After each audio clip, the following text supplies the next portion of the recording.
How's it going, everyone? Justin to Gaming here, and welcome to the first EASHL film session. The purpose of this series is to review some gameplay that was either sent to me or recorded myself. I'm going to break it down, go over what you do well, what can be worked on, and I'll offer my advice on what can be done to help take it to the next level. I hope you guys enjoy, and I'd appreciate any feedback in the comment section to help me make this series the best it can possibly be. This is open to both goalies and skaters. For today's video, we're going to analyze the skaters of the LG Texas Stars. They recently traded for me in League Gaming. Big shout out to FOMO for letting me use his clips, and we as a group will try and help them out any way we can in the comment section for our playoff run. After going through these games, one of the biggest issues we have as a team is containing the puck when they are in our defensive corner. Now, in my opinion, this is one of the toughest defensive concepts to grasp, as it requires all 5 skaters to know their responsibilities. Whoever's defending him is usually chasing instead of containing, and the puck carrier is able to get around and find the clear path to the front of the net.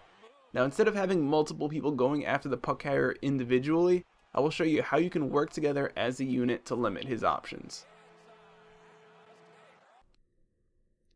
Here in this play, the puck carrier is in the left corner. You want Teal to approach him from this angle because from here he cuts off the back of the net, not only for a pass, but he shuts down any wraparound attempt as well.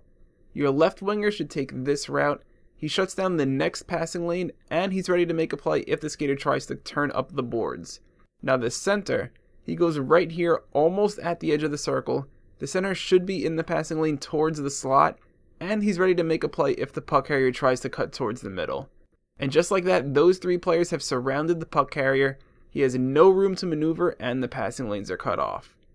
Now yellow, he's in a good spot here, maybe a little bit farther down just to make sure he's in the passing lane. And if the puck carrier gets around Teal and tries a wraparound, he's 1 step away from that post, so it's not going to be hard to defend. The right wing can go over here. He's in that passing lane towards that defenseman.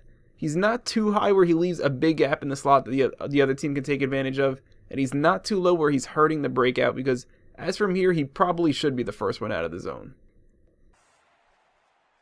Our next defensive issue is zone entry. Our defensemen play too far off the blue line, and the other team is able to walk right into the zone. In one game alone, I saw at least 7 free entries into our zone. That's 7 free possessions they have in our end, and any team is going to take advantage. Now look at this giant gap between the forwards and the defensemen at the blue line. You're basically telling the other team, I'm not going to try and stop you until you get here. And considering how close that is to your goalie, you're not giving yourselves much room for error if they get past. Position yourselves a bit closer and work together with the forwards to really lock down that blue line. Last but not least, protect the slot. It's nothing fancy, but once in a while we'll leave the guy we're supposed to be covering and chase after the puck, and that leaves the front of the net exposed. Hockey has this statistic for goalies called home plate save percentage. A shot from inside the home plate area has the highest chance of scoring, so this needs to be your priority on defense, especially on the penalty kill.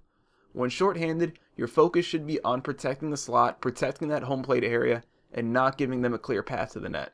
Once your team is set up and you have all 5 guys, then you can focus on containing the puck carrier like the first hit. That wraps up the first EASHL film session. I plan on going over your strong points as well in future videos instead of just pointing out the bad. But I want to make sure this first video isn't too long, and the team asked me to be mean.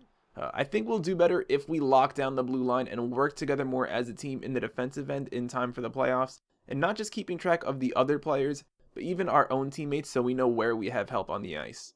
Let me know what you think in the comments below. What other advice does our team need for the playoff run? Let me know if you want your gameplay broken down, both goalies and skaters, team and individual. I prefer to focus more on the individual, but if teams are interested, I'd be glad to help. If you found this helpful, remember to click that like button and share this video with a friend. I would really appreciate it. I'm Justin to Gaming, and I'll see you in the next film session.